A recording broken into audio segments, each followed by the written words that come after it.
Israel's Democratic victories in the 2018 midterms were a sharp rebuke of Donald Trump and congressional Republicans.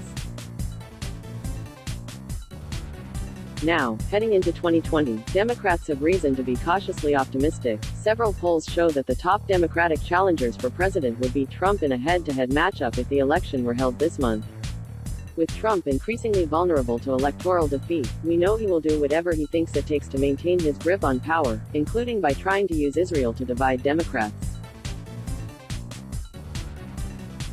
This week, Trump invoked the dual loyalty canard and said that American Jews who vote for Democrats showed either a total lack of knowledge or great disloyalty. And last week, he successfully pressured Jerusalem to bar 2 elected members of Congress from entering the country. This shows that part of his re-election strategy is to cast a small group of legislators as the face of the Democratic Party. Congresswomen Ilhan Omar and Rashida Tlaib both support the boycott, divestment, and sanctions (BDS) campaign against Israel, and Tlaib has called for a one-state solution that would spell the end of the Jewish state. But those views are marginal inside the Democratic caucus. We are talking 2 out of 235 Democratic lawmakers. Still, Trump clearly sees an advantage in using them to try to drive a wedge between Democrats and politicize the U.S.-Israel relationship, which requires bipartisan support on Capitol Hill. His non-stop tweeting about the episode makes that abundantly clear. Democrats therefore need a plan to make sure that Trump's frantic efforts to portray Democrats as anti-Semitic or anti-Israel fail.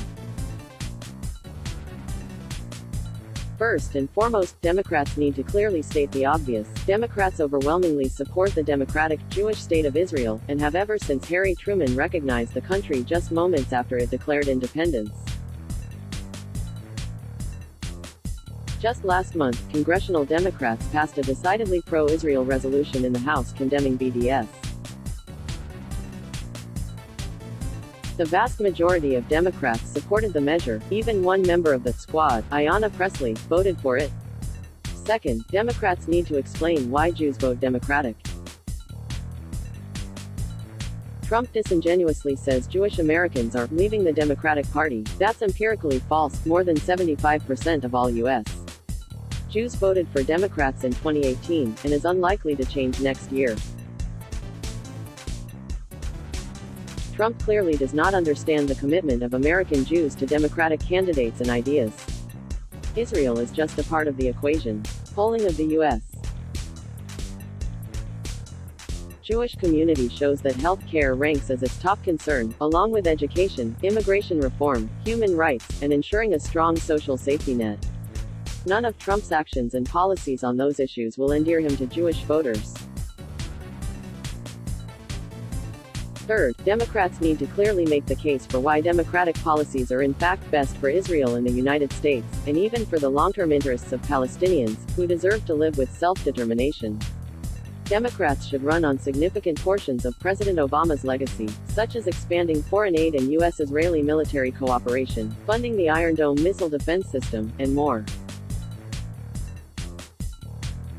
At the same time, they should offer alternative visions to resuscitating the moribund peace process and preventing Iran from obtaining a nuclear weapon. Fourth, Democrats can embark on an aggressive strategy that criticizes Trump and the Republicans' Israel agenda. Most Americans still support a two-state solution to the Israeli-Palestinian conflict. Trump's cutting aid to the Palestinians, closing the PLO's Washington office, and enabling Netanyahu's far-right government makes that prospect exponentially more difficult. Most Americans also wanted Trump to remain in the Iran nuclear deal. But now, since the president has withdrawn the U.S. from the landmark pact, we are on the brink of war with a country that hates and represents a real existential threat to Israel. These are policy positions around which virtually all Democrats, progressives and centrists can unite. Lastly, Democrats need to speak the truth to Israel. As Joe Biden famously once said about the U.S.-Israel relationship, friends don't let friends drive drunk. The truth is, Trump and the Republican Party are fine with drunk driving. Trump panders to Bibi's every desire, which is intended to help Netanyahu's short-term electoral interests, but will be deleterious to Israel's long-term existential interests.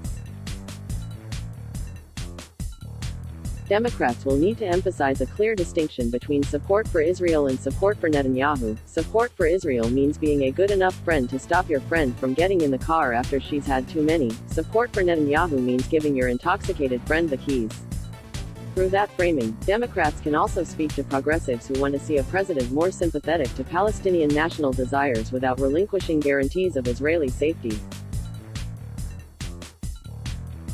Democratic criticisms of the current right-wing Israeli government are more supportive of the Israeli cause than anything Trump has done.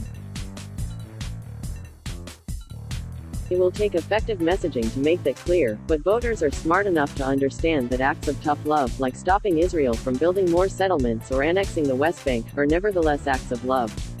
The American electorate remains supportive of Israel, but that's not because the Netanyahu government has been brilliantly making the case.